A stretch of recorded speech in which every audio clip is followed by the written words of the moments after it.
सभोपदेशक 7 का 8 मैं आपके लिए पढ़ देती हूँ।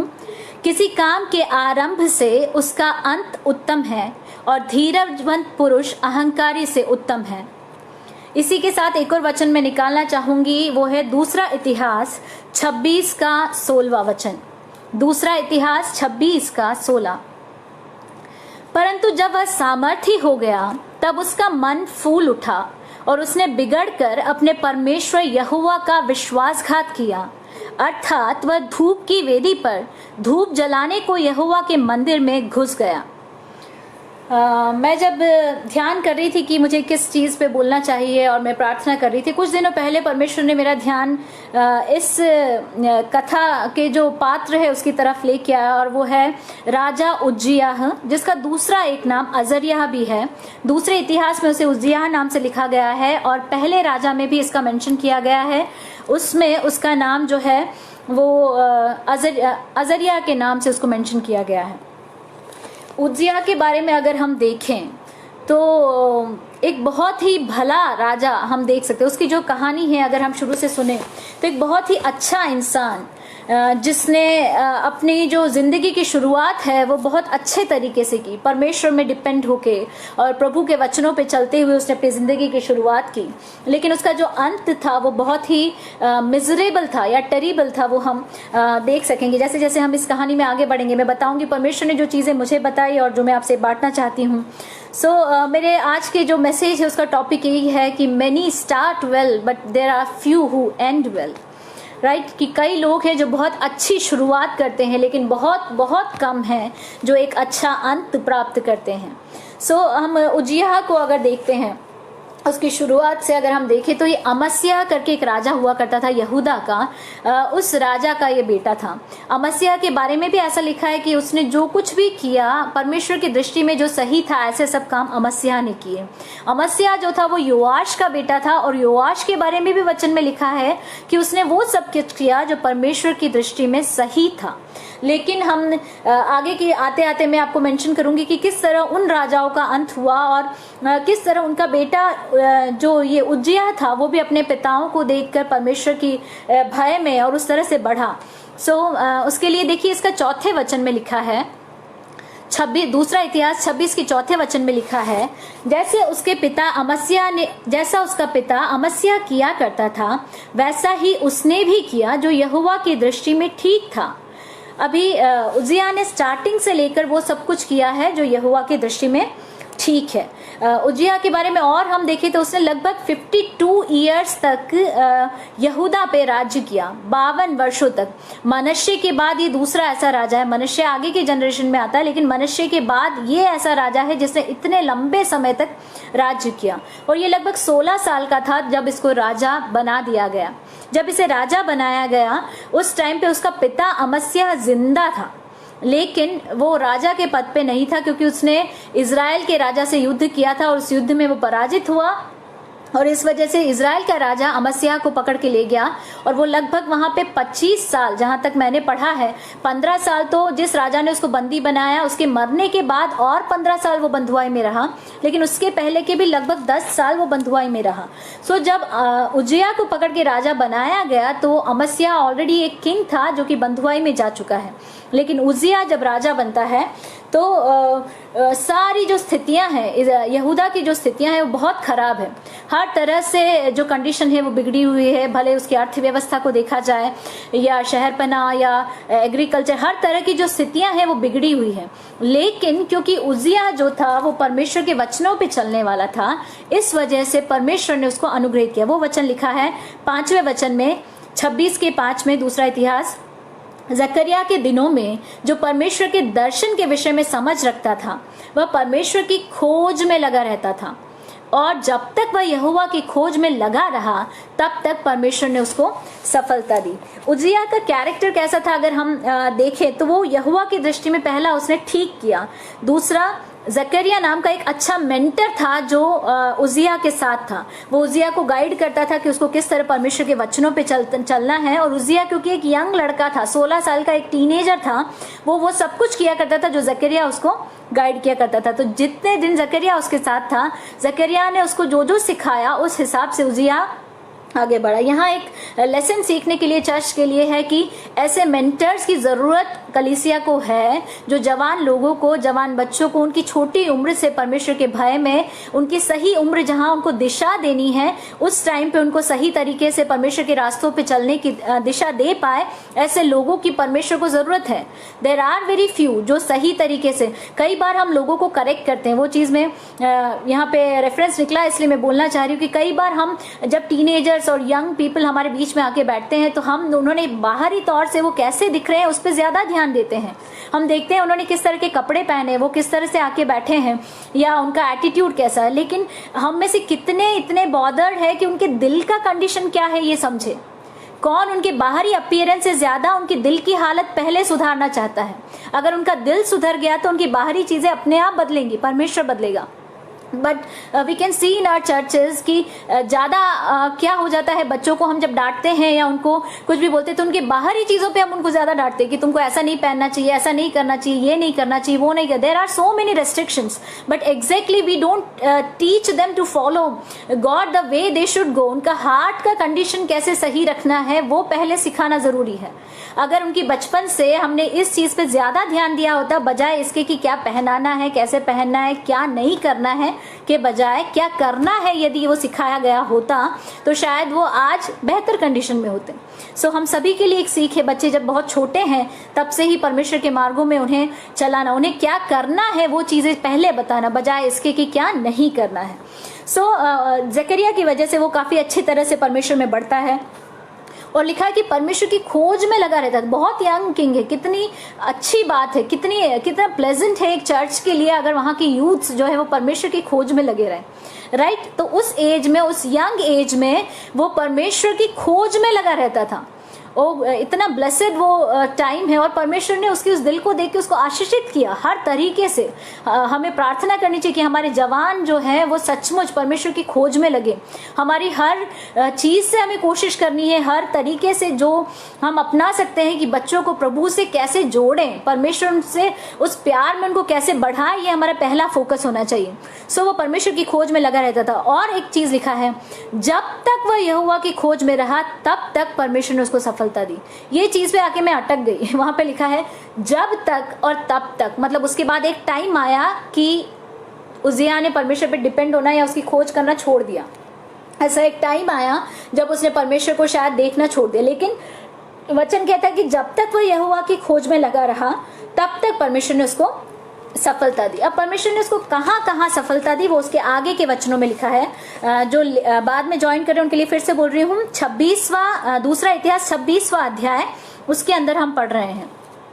सो उसका 6वें वचन के आगे से लिखा है कि उसने क्या क्या किया। पहला चीज परमेश्वर ने किया, उसको शत्रुओं पे विजय दिया। परमेश्वर ने उसको शत्रुओं पे विजय दिया। कौन कौन से शत्रु थे? पलिश्तियों पे विजय दिया, अरबों पे विजय दिया, गुरबाल वासियों पे विजय दिया और मूनियों। 4 जगह वहां पे लिखी गई है जिन पे उनको परमेश्वर ने विजय दी। ये क्यों दी? क्योंकि वो परमेश्वर के साथ चलता था। वहां पे भी 7वें वचन में लिखा, परमेश्वर ने पलिश्तियों और गुरबालवासी अरबियों और मूनियों के विरुद्ध उसकी सहायता की। परमेश्वर ने, so because he was walking in the ways of God, वो परमेश्वर के रास्तों पे चल रहा था, परमेश्वर को पूरे दिल से खोज रहा था, तो परमेश्वर ने क्या किया? उसकी मदद की, सहायता की। मैं आगे बोलना भूल गई। उजिया के 2 नाम थे, मैंने जैसे आपको बताया, उजिया और अजरिया। उजिया नाम का मतलब है गॉड इज माई स्ट्रेंथ और अजरिया नाम का मतलब है God is my helper, Yahweh is my help. So दोनों नाम उसकी जिंदगी में हम देखते हैं पूरा होते हुए। परमेश्वर किस तरह उसका बल बना रहा, परमेश्वर ने किस तरह उसकी हर जगह सहायता की। मैंने कहा वो बहुत ही एशेज में आके वो राजा बना था, सब कुछ खत्म हो चुका, ऐसी कंडीशन से परमेश्वर उसको उबार के यहाँ तक लेके आता है। नेक्स्ट हम देखते हैं वो प्रसिद्ध हो गया। लिखा उसकी कीर्ति, 8वें वचन में लिखा, उसकी कीर्ति अमोनी उजिया को भेंट देने लगे, वरन उसकी कीर्ति मिस्र की सीमा तक फैल गई। मतलब ही बिकेम फेमस। परमेश्वर ने उसको प्रसिद्ध किया, सब लोगों में उसका नाम होने लगा कि ऐसा एक राजा रूल करता है जिसको परमेश्वर ने आशीष दिया है और उसने अपने आसपास के विरोधियों को या अपने शत्रुओं को पराजित किया है, तो लोग उसके बारे में जानने लगे। तीसरा लिखा है कि वह अत्यंत सामर्थी हो गया। क्यों प्रसिद्ध हो गया? क्योंकि वह अत्यंत सामर्थी हो गया। और इन सबके पीछे रीजन क्या है? परमेश्वर ने उसकी सहायता की। God was his help. That's why he became powerful and he became कह सकते कि वो बहुत ज्यादा सामर्थी हो गया और वो बहुत ज्यादा परमेश्वर से उसको मदद मिली है या फेमस हो गया। नेक्स्ट उसने क्या किया, उसने बहुत सारे बिल्डिंग्स किए वहां पे, मतलब आर्किटेक्चर से रिलेटेड बहुत सारा काम किया। वचन कहता है कि कई गुम्मट फाटक बनवाए, हौद खुदवाए। जो कुछ कहा जाता है कि सुलेमान के बाद दूसरा एक राजा जो इतना आशीषित था वो केवल उजिया था। उसके अलावा और किसी राजा को इतना फेम, नेम और हर तरह के हर एरिया में ब्लेसिंग और किसी राजा को नहीं मिली।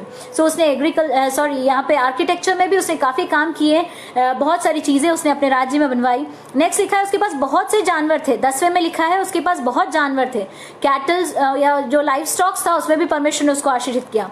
फिर लिखा है खेती, दाख की बारियां और खेती करता था, क्योंकि वो खुद खेती किसान करने वाला था। 10वें वचन का लास्ट लाइन है क्योंकि वह खेती किसानी करने वाला था, मतलब एग्रीकल्चर में परमेश्वर ने उसको ब्लेस किया। फिर उसके बाद आगे हम देखते कि उसकी एक पावरफुल आर्मी थी, और वो भी नॉर्मली कि सिर्फ शूरवीर थे ऐसा नहीं, पावरफुल हथियारबंद सेना थी। हर उसके सैनिक के पास ढाल, तलवार और भाले, टोप सब कुछ हुआ करता था। तो परमेश्वर ने उसको एक अच्छी शूरवीर सेना दी। उसके बाद परमेश्वर ने वहां पे एक बहुत अलग सी चीज लिखी है जो मुझे लिटरली सरप्राइज हुआ। उसमें लिखा है 15वें वचन में, देखिए, फिर उसने यरूशलेम की गुम्मटों और कंगूरे बनवाए, कंगूरों पर रखने के लिए चतुर पुरुषों के निकाले हुए यंत्र बनवाए। इंग्लिश में आई थिंक NIV में कहीं लिखा है कि उसने मशीन्स बनवाई इस तरह की, जो कि इन्वेंशंस थे एक्चुअली, इतने पावरफुल या ऐसे साइंटिफिक सोच रखने वाले लोग थे कि मॉडर्न आर्मामेंट्स थे उसके पास। उसने ऐसे ऐसे इंस्ट्रूमेंट्स बनाए जो उसकी शहर पनाह के चारों तरफ थी कि उनको लोगों को लड़ने के लिए डायरेक्ट जाना ही नहीं पड़ता था। वो बड़े बड़े भारी पत्थर उन इंस्ट्रूमेंट्स पे रख के फेंका करते थे और उनके शत्रुओं पे हमला किया करते थे। तीर छोड़ने के लिए भी उसने इस तरह के इंस्ट्रूमेंट्स बनाए थे। सो परमेश्वर ने इंटेलेक्चुअली भी उसके साथ उसके लोगों को और उसके राज्य को ब्लेस किया। ये सारी चीजें हम देखते हैं हर तरह से। रीजन क्या था? वो परमेश्वर की खोज में था। मतलब हर तरह में उसके लास्ट वचन में लिखा है उसकी कीर्ति दूर दूर तक फैल गई, क्योंकि उसे अद्भुत सहायता यहां तक मिली कि वह सामर्थ्य हो गया। अद्भुत सहायता, उसको डिवाइन हेल्प मिला, मिराकुलस हेल्प मिला, परमेश्वर की तरफ से उसको अद्भुत सहायता मिली। और इन सब का रीजन कि वो परमेश्वर के पीछे पूरे दिल से चला। अभी हम आगे देखते हैं, लेकिन ये सब होने के बाद भी उजिया की जिंदगी में कुछ ऐसा हुआ कि जिसने उसको क्या कर दिया? परमेश्वर से दूर कर दिया। जो जो उसने पाया था वो सब उसके लिए कोई काम का नहीं रह गया। ऐसी एक परिस्थिति में वो पहुंच गया। जब उसका नेक्स्ट वचन हम देखते हैं 16वां, जो मैंने पढ़ा स्टार्टिंग में, परंतु जब वह सामर्थी हो गया तब उसका मन फूल उठा और उसने बिगड़कर अपने परमेश्वर यहोवा का विश्वासघात किया, अर्थात वह धूप की वेदी पर धूप जलाने को यहोवा के मंदिर में घुस गया। ये इंसिडेंट हम सबको पता है। वो अंदर जाता है, उसको लोग रोकते हैं। प्रीस्ट जो होते हैं, अजरिया करके एक प्रीस्ट है वो, और 80 और अधिक प्रीस्ट आके उसको वार्न करते हैं, उसको रोकते हैं, लेकिन वो नहीं मानता है। वो उन पे गुस्सा करता है और उस मोमेंट पे अचानक उस पे परमेश्वर का क्रोध आता है और परमेश्वर उसको कोढ़ से बाधित करता है और वो कोढ़ी होके परमेश्वर के सामने से निकाल दिया जाता है। वो मैंने सिर्फ बैकग्राउंड में छोटी सी कहानी करके बता दी, लेकिन उसमें हमको क्या क्या सीखने के लिए है, उजिया से क्या क्या गलतियां हुई कि वो परमेश्वर से श्रापित होकर इतना दूर चला गया। पहला, वो अपनी आशीषों में परमेश्वर को भूल गया। उसकी ब्लेसिंग्स ने उसको परमेश्वर से दूर कर दिया।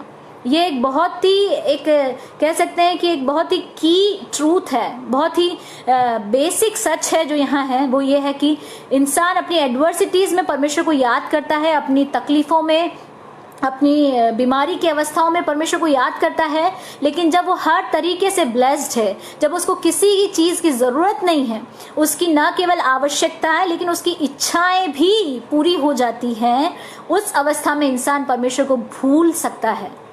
और इसलिए कई बार परमेश्वर आपकी जरूरतों को पूरी करके देता है, आपकी सारी इच्छाओं को नहीं, है ना। परमेश्वर जानबूझ, क्योंकि परमेश्वर को पता है कि शायद आप उस प्रॉस्पेरिटी को हैंडल नहीं कर पाओगे। एडवर्सिटीज हैंडल करना इंसान के लिए आसान है, प्रॉस्पेरिटी हैंडल करना मुश्किल है ना। मैंने कुछ दिन पहले कुछ पंक्तियां लिखी थी, वो मेरे को फिर से इस बात से याद आई, मुफलिसी और तकलीफों में कौन खुदा को याद नहीं करता। मतलब जब गरीब है, परेशान है, तकलीफें हैं, फाइनेंशियल स्ट्रेस या किसी और तरह की तकलीफ में, सबको परमेश्वर याद आ जाता है।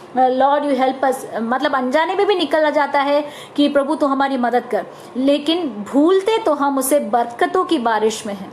मतलब जब इमेंस ब्लेसिंग्स आपके ऊपर आती हैं, उस टाइम पे आप परमेश्वर को भूल जाते हो। हम अपनी ब्लेसिंग्स को एंजॉय करने में अपने ब्लेसर को भूल जाते हैं। और ये यहाँ पे उज्जिया के साथ हुआ, जब उसकी सारी नीड्स मेट हो गई, उसकी सारी इच्छाएं पूरी हो गई, उसको और कुछ करने के लिए बचा ही नहीं है उसके पास। उसका राज्य एस्टेब्लिश हो गया, उसके पास आर्मी है, उसके पास इंटेलेक्चुअली अच्छे लोग हैं, उसका एग्रीकल्चर में वो ब्लेस्ड है, उसके सारे शत्रुओं से लड़ने के लिए कुछ उसके पास है नहीं, हर तरीके से वो जब ब्लेस्ड है तो ही वॉज, अब उसके पास करने के लिए कुछ है नहीं। ऐसे एक मोमेंट पे उसने परमेश्वर को क्या कर दिया, अब उसको परमेश्वर को सीख करने की इसको जरूरत नहीं लगी। He was not grateful to what God has given to him. वो परमेश्वर, उसका जो पहला प्यार था परमेश्वर के साथ, वो पहला प्यार वो भूल गया। उसकी जो डिपेंडेंसी थी परमेश्वर के ऊपर, वो डिपेंडेंसी अभी चली गई। So that is the first mistake that he committed. दूसरा हम देखते हैं, he tried to confirm to the pattern of the world. वो दुनिया के तौर तरीकों के साथ मेल मिलाप करने लगा। कैसे हम देख सकते हैं, दुनिया में उस टाइम के उनके दो दुश्मन राजा थे, या आसपास के जेंटाइल्स में जो किंग्स थे, वो क्या होते थे, वो प्रीस्ट और किंग्स दोनों हुआ करते थे। मतलब वही सारी उनकी मूर्ति पूजा की जो विधियां हुआ करती थी वो किया करते थे।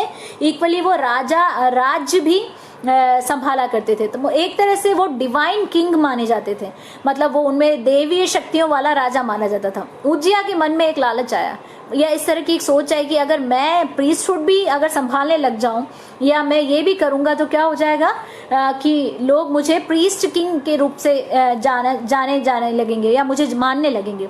लेकिन वचन के अनुसार केवल ये जो प्रीस्टहुड और किंगशिप है, ये दोनों एक साथ कोई कर नहीं सकता सिवाय मसीहा के, जो आने वाला था। यीशु मसीह जो है, he is a king and at the same time he is a priest. दूसरा, क्योंकि वो मलकीसिदक की रीति पे यीशु मसीह आने वाला। मलकीसिदक एक दूसरा मेंशन्ड किंग है बाइबल में, जो कि एक याजक था, साथ साथ में वो शालेम का राजा भी था।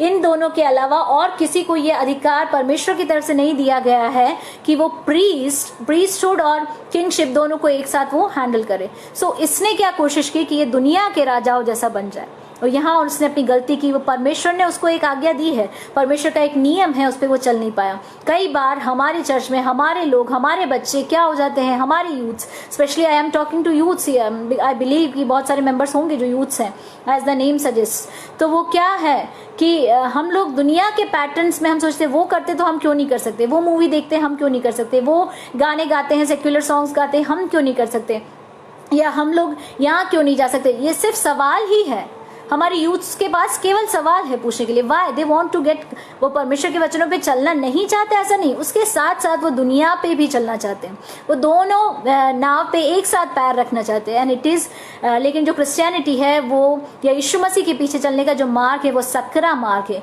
एक बार में शायद एक ही इंसान क्रॉस कर सकता है। आप समझिए, इसका मतलब ये नहीं कि आपके साथ भीड़ आपके पीछे चलेगी या भीड़ आपका अनुसरण करेगी, नहीं। सारे लोग दूसरे डायरेक्शन में जा रहे होंगे और आपका डायरेक्शन दूसरा होगा, because you are walking through a narrow gate. और यीशु मसीह ने आपको उस पे चलने को, तो जो नियम आपको दिए गए हैं, परमेश्वर ने जो आज्ञाएं आपको दी हैं, आपको उन पे चलना जरूरी है। आप दूसरों के साथ अपने आप को तुलना नहीं कर सकते। आपको एक अलगताई का जीवन बिताना है, इसका मतलब बिताना ही है, भले कितना भी प्रेशर हो।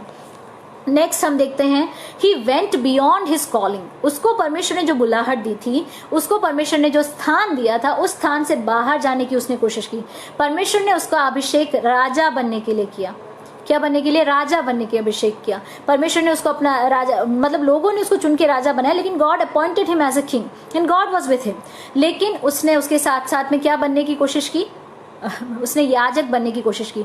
बहुत अच्छा उदाहरण पहले हम देख सकते हैं शाऊल का, जो उसके सामने था। शाऊल ने क्या किया? शाऊल ने भी डर के, एक बार जब उस एक जगह युद्ध के लिए जब उसकी सेना इकट्ठी हुई थी, लोग इकट्ठे हुए थे और शमूएल आने वाला था, लेकिन जब उसको लगा कि ये जो क्राउड है वो डिस्पर्स हो रहा है, लोग जा रहे हैं, तो उसने क्या किया? उसने खुद ही बलिदान चढ़ा दिया, और परमेश्वर उस वजह से उससे क्रोधित हो गया। परमेश्वर का आत्मा उसको छोड़ के चला गया। एक बहुत बड़ा उदाहरण उसके सामने था कि एक राजा को कभी भी प्रीस्टली ड्यूटीज जो है वो नहीं करनी है, लेकिन वो उसने जो उसका जो रोल था एक राजा के रूप से उसको छोड़कर उसके साथ साथ उसने दूसरा भी करने का कोशिश किया।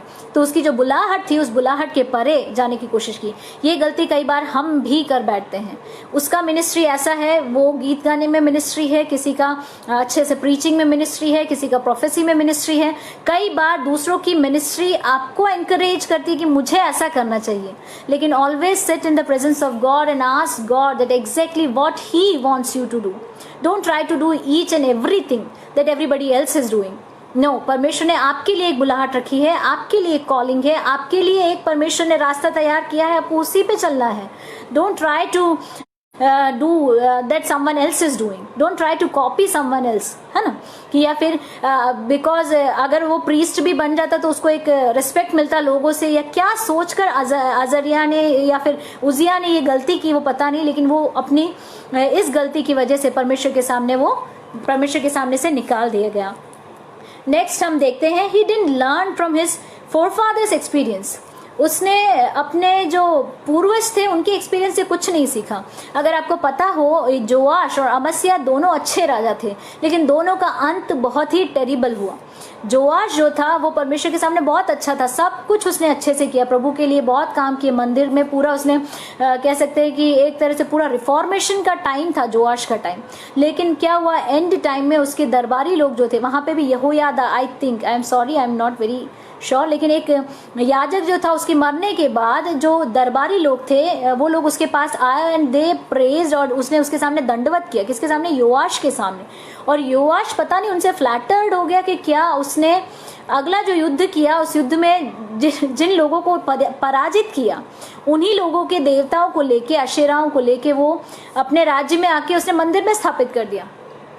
और परमेश्वर उससे पूछता है, परमेश्वर उससे बोलता है कि जो देवता उनको तेरे हाथ से नहीं बचा सके उन देवताओं की तू आराधना कैसे करने लग गया।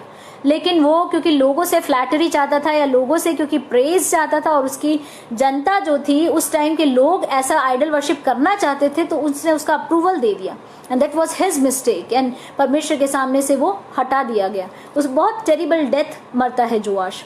उसके बाद अमस्या का देखिए, अमस्या भी एक अच्छा राजा था, उसने अच्छे से सब कुछ किया, लेकिन उसके बाद उसके अंदर भी एक घमंड आया। उसने इजराइल के साथ युद्ध करने की ठानी, जो परमेश्वर ने जिसको लिए उसको मना किया, ऐसी एक चीजें उसने करने के लिए ठानी, और उस वजह से क्या हुआ, वो बंदी बना लिया गया इजराइल के द्वारा, और वो अपने जीवन के लास्ट 25 वर्ष वो बंधुआई में रहा इजराइल में।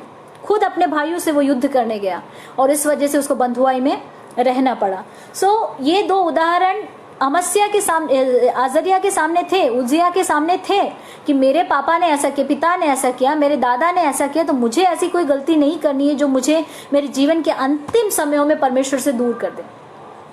लेकिन उसने क्या किया, उसने उससे नहीं सीखा। हर बार ये याद रखिए, हर बार हमको गलती करके सीखना जरूरी नहीं है, दूसरों की गलतियों से सीखने का बुद्धि हमें होनी चाहिए। Right, you can not do every mistake yourself, you need to learn from others mistake. दूसरों ने जो गलती की वो गलती मेरी जिंदगी में नहीं आए, ये चीज हमें याद रखनी है। सो लर्न, जब दूसरों कई कितने ऐसे लोग हैं, परमेश्वर के लोग हैं जो प्रभु के लिए बहुत सामर्थ्य रूप से उपयोग में आए और अंत आते आते वो गिर गए हैं। सो हमारा अंत ऐसा नहीं हो, ये देखने के लिए या ये समझने के लिए हमको क्या करना है, हमारे साथ ऐसा नहीं हो, इसलिए हमको उनकी गलतियों से सीखना है। पहला कुरिन्थियों 10वें अध्याय में उसका 5वां वचन और 6वां वचन मैं आपके सामने पढ़ना चाहूंगी। परंतु परमेश्वर उनमें से बहुतों से प्रसन्न न हुआ, इसलिए वे जंगल में ढेर हो गए। ये बातें हमारे लिए दृष्टांत ठहरी कि जैसे उन्होंने लालच किया वैसे हम बुरी वस्तुओं का लालच न करें। ये बातें हमारे लिए दृष्टांत ठहरी। ये बात मैं फिर से बोलना चाह रही हूँ। वहां पे पहला कुरिन्थियों 10वें अध्याय में पौल बहुत सारी चीजें बताता है कि किस तरह उन्होंने एक ही आत्मिक जल पिया, एक ही आत्मिक चट्टान से उनको जल मिला, वो एक ही बादल के नीचे उन्होंने पूरा जर्नी किया, परमेश्वर ने किस तरह उनको चलाया, परमेश्वर का मन्ना उन्होंने खाया। लेकिन फिर भी क्या हुआ, उन्होंने अपने जीवन में क्योंकि वो परमेश्वर के प्रति कुड़कुड़ाया, उन्होंने परमेश्वर के प्रति अनाज्ञाकारिता दिखाए, अविश्वासी गिरे रहे, तो वो जंगल में ही नाश हो गए। कितना टेरिबल है ये सोचिए कि 6 लाख से ज्यादा लोग, लगभग अगर बच्चे और पत्नियों को इंक्लूड करें तो लगभग 18 लाख लोग उससे भी ज़्यादा हो सकते हैं। वो लोग जो मिस्र से निकले हैं, कनान देश में जाने के लिए निकले हैं, और उनमें से 2 लोग हैं जिनको परमेश्वर चाहता है, 2 लोग हैं जो कनान में प्रवेश कर पाते हैं। नई पीढ़ी को अगर छोड़ दिया जाए तो 2 लोग जिन्होंने जो मिस्र से निकले और कनान में प्रवेश कर पाए, ओनली 2 पीपल। और वो तब ऐसी जो कि अक्षर की व्यवस्था थी, लॉ था, व्यवस्था दी गई थी ऐसे समय में।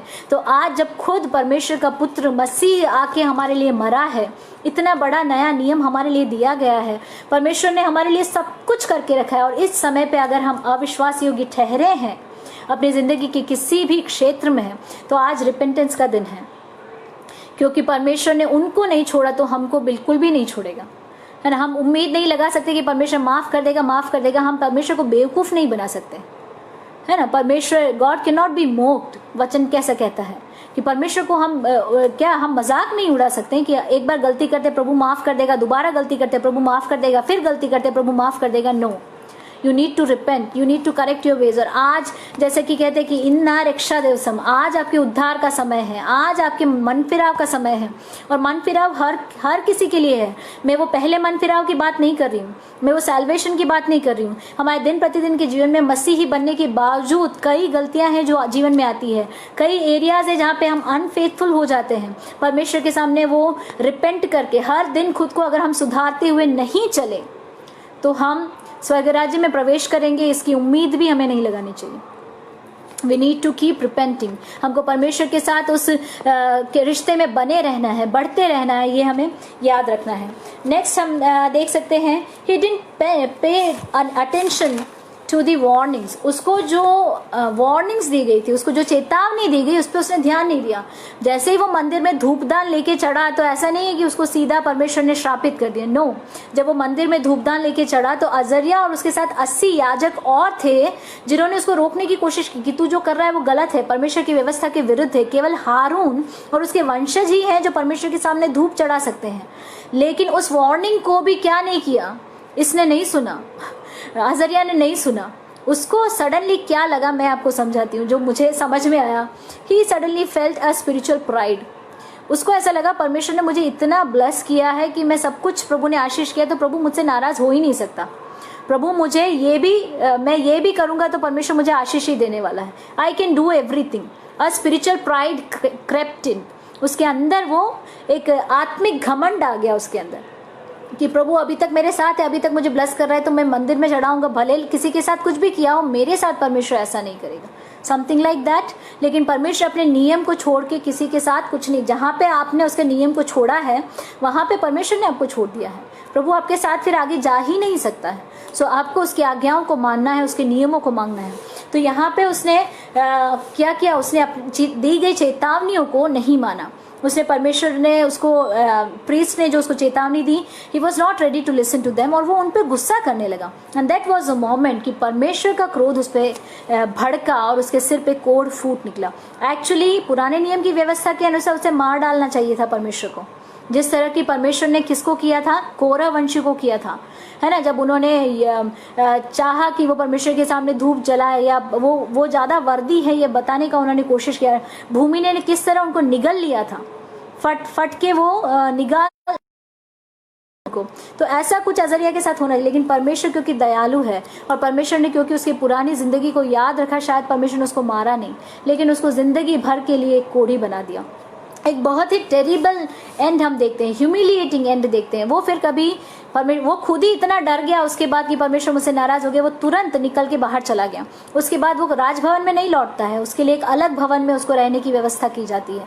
ही never reigned then like a king. उसके बाद भी वो 10 साल जीवित रहता है, लेकिन वो एक राजा की तरह न तो राजभवन में, न अपने राज दरबार में, और न परमेश्वर के भवन में। पहले वो जो प्रागारम, क्या कहते हैं कि कोर्टयार्ड्स में भी जो आ सकता था, प्रांगण में जो आ सकता था मंदिर के, वहां पे भी आने की एंट्री उसकी बंद हो गई और वो बिल्कुल अलग थक जीवन जीने लगता है। और उसका अंत में भी, उसकी डेथ होने के बाद भी उसको बाकी राजाओं के साथ लिखा है, लेकिन उसको खेत में मिट्टी दी गई, उसको बाकी लोगों की कब्र के साथ नहीं रखा गया। Even in death he faced humility.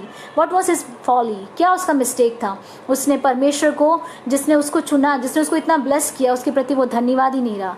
वो अपना पहला प्यार भूल गया।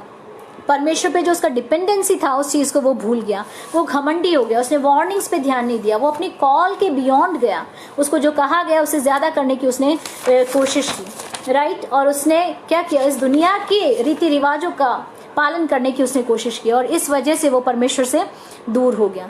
लेकिन परमेश्वर दयालु है, ये बात मैं आपको फिर से बोलना चाहती हूँ। मैं वहाँ पे उस कंडेमनेशन पे या उस खराब एंड पे मैं ख़त्म करना नहीं चाहती। मैं आपको बताना चाहती हूँ कि परमेश्वर जो है वो दयालु है। अगर आपने आहाब के बारे में सुना है, Ahab was one of the worst kings of Judah, सबसे खराब राजाओं में से एक था, और मनश्शे भी सबसे खराब राजा में। ये दोनों राजाओं की अगर आप पढ़ो कि सबसे खराब काम मूर्ति पूजा की तरफ अपनी पत्नियों के साथ मिलकर जिस तरह से उन्होंने मूर्ति पूजा की। और मनुष्य के लिए लिखा है कि उसने खुद अपने बेटे को होम बलि करके चढ़ा दिया अन्य देवताओं को, और परमेश्वर उससे बहुत क्रोधित था। लेकिन इन दोनों की जिंदगी में एक रिपेंटेंस के अनुभव को हम देखते हैं। आहाब जो होता है, जब वो नाबोत को मरवा डालता है, इजबेल का कहना मान के इजबेल उसके लिए जो अरेंजमेंट करते हैं, वो कॉन्स्पायरेसी करते हैं और उसके बाद वो नाबोत को जिस तरह मरवा देते हैं, सो उसकी दाग की बारी लेने की। उसके बाद एलाइजा जो होता है वो आहाब के पास जाके उसको not exactly Elijah, I am not so very sure, उस नबी जो होता है परमेश्वर का, वो उसके पास जाके उसको क्या कहता है कि परमेश्वर तुझसे नाराज है और तुझ पे बहुत बड़ा दंड आने वाला है और तेरा अंत जो होगा वो बहुत बुरा होगा, राइट। और इजबेल की जो डेड बॉडी है उसके लिए भी उसको कुत्ते खा जाएंगे। एक बहुत ही टेरिबल भविष्यवाणी की जाती है और आहाब उस भविष्यवाणी को सुन के मन फिराता है, वो परमेश्वर के सामने खुद को दीन करता है। ये वचन लिखा है पहला राजा 21 में और उसके 25 से अगर 27 में। या एलिया के ये वचन सुनकर आहाब ने अपने वस्त्र फाड़े और अपनी देह पर टाट लपेटकर उपवास करने और टाट ही ओढ़े पड़ा रहने और दबे पांवों चलने लगा। तब यहोवा का वचन तिशबी एलिया या एलाइजा, मैंने सही बोला था, एलिया उसके पास पहुंचा। क्या तूने देखा है कि आहाब मेरे सामने नम्र बन गया है? इस कारण कि वह मेरे सामने नम्र बन गया, मैं वह विपत्ति उसके जीते जी उस पर ना डालूंगा, परंतु उसके पुत्र के दिनों में मैं उसके घराने पर यह विपत्ति डालूंगा। आप देख सकते हैं परमेश्वर कितना दयालु है, कितना दयालु। आहाब जैसे दुष्ट राजा ने भी जब मन फिराया, जब उसने रिपेंटेंस किया, तो परमेश्वर ने उसको माफ कर दिया। प्रभु बोलता है कि जो जो मैंने उसके लिए कहा है, क्योंकि उसने खुद को दीन और नम्र किया है, तो मैं क्या करूंगा, उसको माफ कर दूंगा। वचन क्या कहता है कि परमेश्वर घमंडियों का सामना करता है लेकिन दीनों पे वो अनुग्रह करता है। आहाब का पास्ट कैसा भी रहा हो, लेकिन उसका जो एंड था, एंड उसका मृत्यु जो है वो युद्ध में ही होती है, टेरिबल होती है, लेकिन फिर भी वो परमेश्वर के कोप में नहीं मरता है, क्योंकि परमेश्वर ने उस पर लास्ट में अनुग्रह कर दिया। दूसरा राजा जो मैंने बोला मनुष्य के लिए भी ऐसा लिखा गया कि वो सबसे दुष्ट राजा और सबसे ज्यादा रेन करने वाला, सबसे ज्यादा इजराइल पे जिसने राज किया अराउंड आई थिंक 55 ईयर्स, तो वो राजा था मनुष्य। लेकिन एक पश्चाताप के अनुभव में आता है। दूसरा इतिहास 33 के 10वें में लिखा है, तब यहोवा ने मनुष्य और उसकी प्रजा से बातें की, परंतु उन्होंने कुछ ध्यान नहीं दिया। तब यहोवा ने उन पर अश्शूर के सेनापतियों से चढ़ाई कराई और ये मनुष्य को नकेल डालकर नाक में उसको पीतल की बेड़ियां डाल के लेके गए। तब संकट में पड़कर वह अपने परमेश्वर यहोवा को मानने लगा और अपने पूर्वजों के परमेश्वर के सामने बहुत दीन हुआ और उससे प्रार्थना की। तब उसने प्रसन्न होकर उसकी विनती सुनी और उसको यरूशलेम में पहुंचाकर उसका राज्य लौटा दिया। तब मनुष्य को निश्चय हो गया कि यहोवा ही परमेश्वर है। प्रेज गॉड, कितना दयालु परमेश्वर है हमारा। ये इतना दुष्ट राजा जिसने प्रभु को इतना क्रोधित किया, लेकिन जब उसने रिपेंट किया, जब उसने अपना मन फिराया, जब वो दीन अवस्था में चलने को तैयार हो गया, तो परमेश्वर ने क्या किया, उसको क्षमा किया। परमेश्वर ने उसका राज्य उसको फिर से लौटा के दिया। सो उजिया के पास क्या अवसर नहीं था? उजिया के पास फिर से अवसर था परमेश्वर के पास लौट के आने का। शायद वो कोढ़ की अवस्था थी तो भवन में भले नहीं आता, लेकिन अगर वो मन फिराता तो शायद परमेश्वर उसको भी क्षमा करता। लेकिन उस चीज़ के बारे में यहाँ पे हम कहीं नहीं देखते कि उजिया को अपने लाइफ में या उसने कभी भी फिर रिपेंट किया। ये चीज़ यहाँ पे मेंशन्ड नहीं है। मैं विश्वास करती हूँ कि उसने किया हो तो उसके लिए वो बेहतर रहेगा। लेकिन उसका जो बेटा था वो एक अच्छा राजा बनता है, योताम। शुरुआत से लेकर अंत तक उसकी ज़िंदगी में हम कहीं कोई कमियों को नहीं देखते हैं। सो उजिया की ज़िंदगी से हमने ये सीखी है। लेकिन दूसरी एक चीज़ मैं और बताना चाह रही हूँ, परमेश्वर आपने पिछला क्या किया वो नहीं देखता है। परमेश्वर देख रहा है आप आज क्या कर रहे हो, आपने पास्ट में बहुत अच्छा किया होगा, पूरी जिंदगी अच्छा किया, लेकिन क्या आज आप फेथफुल हैं परमेश्वर के लिए? डोंट प्रॉमिस टू गॉड कि रेस्ट ऑफ माई लाइफ, मतलब सिंपली प्रॉमिस ऐसे कि मैं अपनी पूरी जिंदगी प्रभु के लिए फेथफुल रहेगा। नो, आज आप फेथफुल रहोगे, ये वादा हर दिन किया करो। Lord today I will be faithful to you, take one day at a time. प्रभु आज मैं आपके लिए चलूं, मैं आज आपके वचनों पे चलूं, मैं कैसे किस चीज़ को सुधारूं, कहाँ पे है परमेश्वर जो आप मुझे सुधारना चाहते हैं। अगर हम कमियों को देखें तो दाऊद ने कितनी बड़ी गलती की कि क्या हम दाऊद को उसकी गलतियों से जानते हैं? क्या हम बोलते हैं कि दाऊद एक व्यभिचारी राजा था, या दाऊद एक ऐसा इंसान था जो परमेश्वर के मन के हिसाब से चलता था?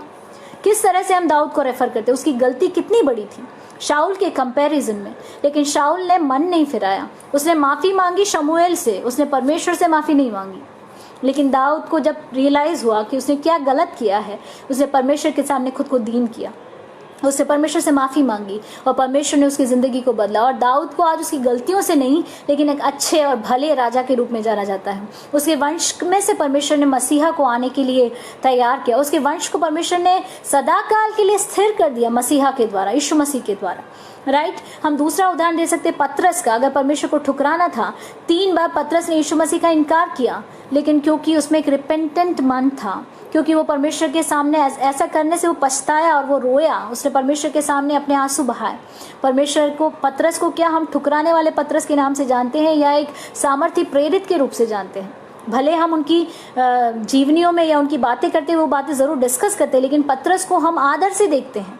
हम पतरस को कमियों से नहीं देखते, उसकी कमियों से नहीं जानते हैं। हम उस चोर को जिसने मन फिराया उसको आदर से देखते हैं, बजाय उस चोर के जिसने मन नहीं फिराया क्रूस पर अंतिम समय में भी।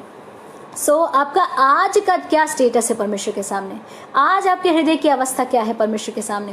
वो ज्यादा मायने रखती है। आपकी पिछली अवस्थाओं से, आपकी पिछली जिंदगी की अवस्थाओं से भी आज की अवस्था आपके लिए ज्यादा मायने रखती है। इसलिए हर दिन निर्णय कीजिए कि मैं परमेश्वर के लिए, परमेश्वर के वचनों पे मैं चलना शुरू करता हूँ। और परमेश्वर आपकी जिंदगी की बीते दिनों की अवस्थाओं में आप प्रभु के साथ थे, और फिर अगर गिर चुके हैं या कुछ ऐसी गलतियां आई हैं जो आपको लगता है कि मैं परमेश्वर से दूर हो गया, क्योंकि आज आप जिंदा है, आपके पास आज भी मौका है।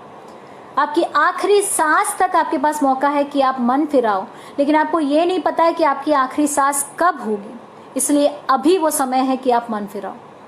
आप अपनी कुछ गलतियां हैं जिनको आप सुधारना चाहते हैं, परमेश्वर के सामने वापस आना चाहते हैं, आप लौट के आ सकते हैं। परमेश्वर आपको दोबारा मौका देने के लिए तैयार है। दुष्ट से दुष्ट इंसान को परमेश्वर ने मौका दिया जब वो मन फिराने को तैयार थे। आज आप अगर घुटने टेकते हैं और परमेश्वर के सामने अंगीकार करते हैं तो परमेश्वर आपको बचाएगा, परमेश्वर आपको फिर से सही रास्ते पे लेके आएगा। स्पिरिचुअल प्राइड का डिस्कस करते हुए, क्योंकि समय है, मैं कुछ एक चीज और जो मेरे से छूट गई वो आपसे बोलना चाहती हूँ। घमंड जो है, आत्मिक घमंड एक बहुत ही टेरिबल चीज है। ये एक ऐसा घमंड है जो दिखता नहीं है, जो हमें नहीं पता होता, जिसके अंदर आता है उसको नहीं पता होता है कि वो घमंडी हो गया। नॉर्मल घमंड होता है, लोगों को पैसे का वो नजर आता है ना, उनकी खूबसूरती का तो वो नजर आता है, उनकी बुद्धि का तो वो नजर आता है, या उनकी किसी और अच्छाई का तो वो नजर आता है। लेकिन जो आत्मिक घमंड है ना, वो इंसान को खुद भी पता नहीं होता है कि मैं घमंडी हूँ। वो बहुत स्टीलथीली आपके अंदर एंटर करता है। आप अच्छे से प्रार्थना करते हैं ना, दिन में 3 घंटा, 4 घंटा, 5 घंटा, तो उसका घमंड आपके अंदर आ सकता है कि मैं दिन में 5 घंटा प्रार्थना करता हूँ। आप अच्छे से वचन से प्रचार करते हैं तो वो घमंड आपको पता नहीं है और आपके अंदर आ जाता है कि मैं अच्छे से प्रचार करता हूँ, मैं उससे अच्छा करता हूँ। आप अन्य भाषा में अच्छे से परमेश्वर के सामने बैठ के आराधना करते हैं, घंटों आप अन्य भाषा में बोल सकते हैं, दूसरों से अधिक वरदानों से परमेश्वर ने आपको भरा है। बहुत आसान है कि ये घमंड आपके अंदर आ जाए कि मैं दूसरों से बेहतर हूँ। घमंड एक ऐसी चीज है जिससे परमेश्वर नफरत करता है। घमंड एक ऐसी चीज है जिसको परमेश्वर कह सकते हैं, जिसके सामने परमेश्वर खड़ा नहीं रह सकता, स्टैंड नहीं कर सकता, जिसको विथस्टैंड नहीं कर सकता। नेबुकदनेस्सर को परमेश्वर ने नीचे गिराया, हेरोदेस को परमेश्वर ने नीचे गिराया, क्योंकि उन्होंने परमेश्वर को महिमा नहीं दी। आत्मिक घमंड से बचना जरूरी है, जो हम नहीं जानते और हम में आ रहा है। आप नम्र है, इस चीज का भी आपको घमंड हो सकता है, क्योंकि लोग समझते हैं कि आप नम्र हैं, लेकिन आप दिल में क्या है, आपके दिल में वो कब आ जा रहा है आपको पता नहीं है। उज्जिया को शायद अंदाजा नहीं था कि उसकी जिंदगी में धीरे धीरे घमंड जिस तरह आता जा रहा है, उसकी ब्लेसिंग्स जिस तरह उसको घमंड से भरती जा रही है, उसके आत्मिक जिंदगी में वो घमंड भरता गया और उसको पता नहीं चला, और उस घमंड ने उसको इतनी बुरी तरह नीचे ले जाके औंधे मुंह उसको नीचे गिराया। सो हमें केयरफुल रहना है कि हमारी ज़िंदगी में ऐसे कोई चीज़ ना हो। हमेशा नम्रता जो है वो परमेश्वर के पास जाने का सीधा रास्ता है। खुद को दीन रखना, परमेश्वर दीनों पे के साथ रहना पसंद करता है। दीन परमेश्वर के साथ रहने की अगर इच्छा है तो हमें दीन बनना ज़रूरी है। मैं अपनी बात एक कहानी बोल के ख़त्म करना चाहूँगी। इन 1968 में मैक्सिको के ओलंपिक्स चल रहे थे। मैक्सिको के क्लोजिंग सेरेमनी जो होता है वो एक मैराथन से एंड होता है। उस मैराथन में काफ़ी लोग थे जो दौड़ रहे थे। लास्ट में सब लोग आए और सारे अवार्ड्स दिए गए। So many people, a great celebration. सब कुछ ऑलमोस्ट खत्म हो गया। People started dispersing and suddenly there was an announcement. अचानक वहाँ पे एक घोषणा की गई कि कुछ देर के लिए सब लोग वापस बैठ जाएं, क्योंकि अभी भी मैराथन का एक रनर का पहुंचना बाकी है। एवरीबडी वॉज सरप्राइज, क्योंकि अवार्ड्स वगैरह लगभग 1-1.5 घंटे पहले दे दिए जा चुके थे। तो ऐसा कौन सा रनर है जो अभी तक दौड़ रहा है? सब कुछ खत्म हो गया फिर भी दौड़ रहा है, ऐसा कौन सा रनर है? So people came there and they waited, they wanted to see who it is. And then they saw एक आदमी जो बिल्कुल लड़खड़ाता हुआ, गिरता पड़ता चल रहा है, दौड़ रहा है, मैराथन का रेस खत्म करने का कोशिश कर रहा है। और अनाउंसर जो था उसने अनाउंस किया कि this fellow is from Tanzania, और उसका नाम था जॉन स्टीफन अखबार। ये तंजानिया से हैं और वाइल रनिंग ही फेल डाउन, और बुरी तरह उनको चोट लगी। उनके शोल्डर का बोन कुछ है वो फ्रैक्चर कुछ हुआ, पैर में हर तरह से, सिर पे भी उनको बहुत ज़ोर से चोट लगी है। लेकिन वो अपनी दौड़ से बाहर नहीं निकलना चाहते थे, इसलिए ये अभी भी दौड़ रहे हैं। और इस वजह से वो इतनी चोट लगने के बाद 20 किलोमीटर और दौड़ा। ये this is a real story. 20 kilometre और वो दौड़ा, और इस तरह लड़खड़ाते, इसलिए उसको लगभग 2 घंटे लगे उसकी वो दौड़ पूरी करने में, 2 घंटे से ज़्यादा। So every people started uploading him, और उसको अपलॉज करने लगे, क्लैप करने लगे। और सबसे ज़्यादा लास्ट रनर को इतना ज़्यादा शायद अप्रिसिएशन और कहीं दुनिया में नहीं मिला जितना उसको मिला।